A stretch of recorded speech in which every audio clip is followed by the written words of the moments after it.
Seguramente si escuchas mencionar el nombre de Pablo Emilio Escobar Gaviria, te vendrán muchas cosas a la cabeza. Sí, ese señor que ha sido prácticamente mencionado como el señor del crimen entre los años 80 y 90. Ese mismo que, bueno, arrodilló a todo un estado a base de todo tipo de acciones criminales y que por supuesto también a base de billetazos. A lo largo de su historia, Escobar tuvo miles de enemigos que pudieron haber hecho el daño que pudieron haber llegado a hacerle de diferentes maneras. Los Pepes, la mismísima guerra que tenía con el Estado y con otros carteles, etcétera, etcétera. Pero hubo un enemigo silencioso que básicamente le dejó en jaque durante muchísimo tiempo y que probablemente no conocías. Hoy te voy a contar esa pequeña historia y probablemente esta parte o gran parte de esta historia no la sabías. Así que si te gustan este tipo de videos, este tipo de documentales, puedes ayudarme dejando tu like, suscribiéndote a este canal y por supuesto si te apetece deja un comentario, puedes difundirlo y sin mucho más enredo, mucho más cuento, arrancamos.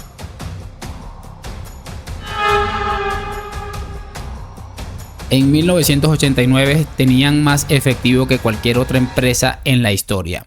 Concretamente 420 millones llegaban cada semana en billetes pequeños, pero se enfrentaron a un problema que ninguna persona o nadie en el mundo podía resolver. El dinero estaba literalmente desapareciendo. Todo empezó con matemáticas bastante sencillas, 60 millones de dólares en efectivo todos los días. En billetes de $100, lo que supone un aproximado de 12.000 libras de dinero. Recuerden que hay una realidad que se ha conocido a través del tiempo y es que estas personas que manejan esta cantidad de dinero, estas grandes sumas de dinero, llegan a un punto que empiezan a pesarlo porque les queda mucho más sencillo que contarlo. Y bueno, teniendo en cuenta que entraban esa cantidad de dinero diariamente, almacenarlo allí es donde las cosas se pusieron realmente interesantes. Al mando de todo esto estaba Roberto Escobar, quien era el hermano de Pablo y además el contador en jefe.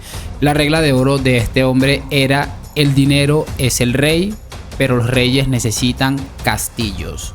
Compraron cientos de casas, cientos de propiedades, paredes repletas de dinero en efectivo, pisos repletos de dólares, pero algo extraño empezó a suceder. El dinero empezó a desaparecer, no porque se lo robaban, no porque era incautado por la policía, sino que la madre naturaleza había declarado la guerra al cartel de Medellín. Y aquí es donde entran las protagonistas de esta historia, porque se trata de las ratas. Se comían millones cada noche. La humedad pudrió habitaciones enteras de billetes. En un mes se estima que perdieron más de lo que algunos bancos lograban ingresar cada año. Las cifras eran totalmente escandalosas: 42 millones de dólares perdidos mensualmente por las ratas, 30 millones de dólares destruidos por daños causados por el agua. Ni siquiera Pablo pudo luchar contra la poderosa madre naturaleza.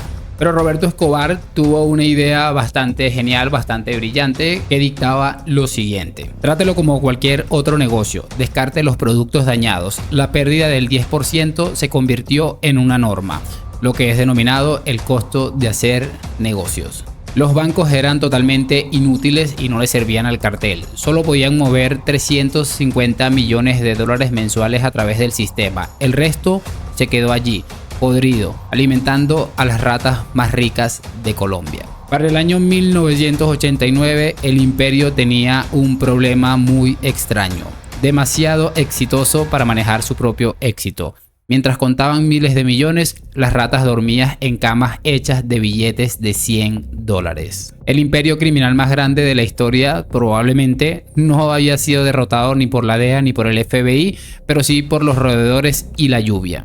La lección terminó siendo finalmente bastante clara. Algunos problemas no pueden solucionarse con dinero, incluso si tienes más de lo que posiblemente puedas contar en toda tu vida. Así que bueno, hasta aquí les voy a dejar esta historia. Ha sido bastante corta, pero creo que también ha sido bastante entretenida. Probablemente no la habías escuchado, probablemente te parezca increíble, pero es una realidad. Y además que viene cargado de un montón de reflexiones. Allá en la descripción les voy a dejar esta información que la he extraído de un hilo de Twitter, por si alguien quiere echarle un vistazo. Está bastante brillante realmente. Así que bueno, si te ha gustado este video, puedes dejar tu like, compartirlo, tu comentario y lo de siempre. Nos vemos en un próximo video y adiós.